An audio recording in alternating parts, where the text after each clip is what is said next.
Chalisgaon. Ration धान्याची काळाबाजारी, गरिबांना आमिष दाखवून धान्याची खरेदी. चाळीसगाव.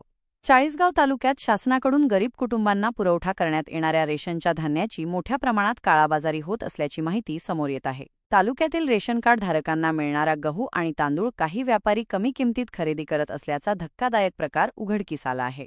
मिळालेल्या माहितीनुसार किरणवाणी नावाचा पारोळ्यातील एक व्यापारी रेशन कार्ड धारकांना प्रति किलो गव्हासाठी 15 रुपये आणि प्रति किलो तांदळासाठी 20 रुपये इतके आमिष दाखवून त्यांच्याकडून धान्य खरेदी करत आहे. विशेष म्हणजे यासाठी जिल्ह्यातील विविध गावांमध्ये गाड्या पाठवल्या जातात. प्रत्येक गाडीसाठी दिवसाला 1000 रुपये भाडे आणि धान्याची उचल करण्यासाठी एका व्यक्तीला 500 रुपये मजुरी दिली जाते.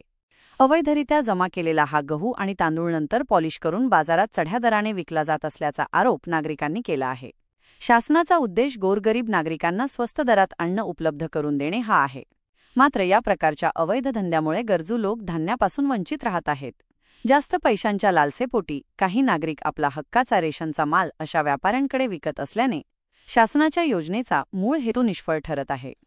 या गंभीर प्रकाराबाबत आता नागरिकांमध्ये संतापाची लाट पसरली आहे. प्रशासनाने यावर तातडीने लक्ष देऊन कठोर कारवाई करावी अशी मागणी जोर धरू लागली आहे.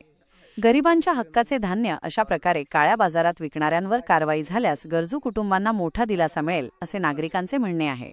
आता या प्रकरणी प्रशासन काय पाऊले उचलते याकडे सर्वांचे लक्ष लागले आहे.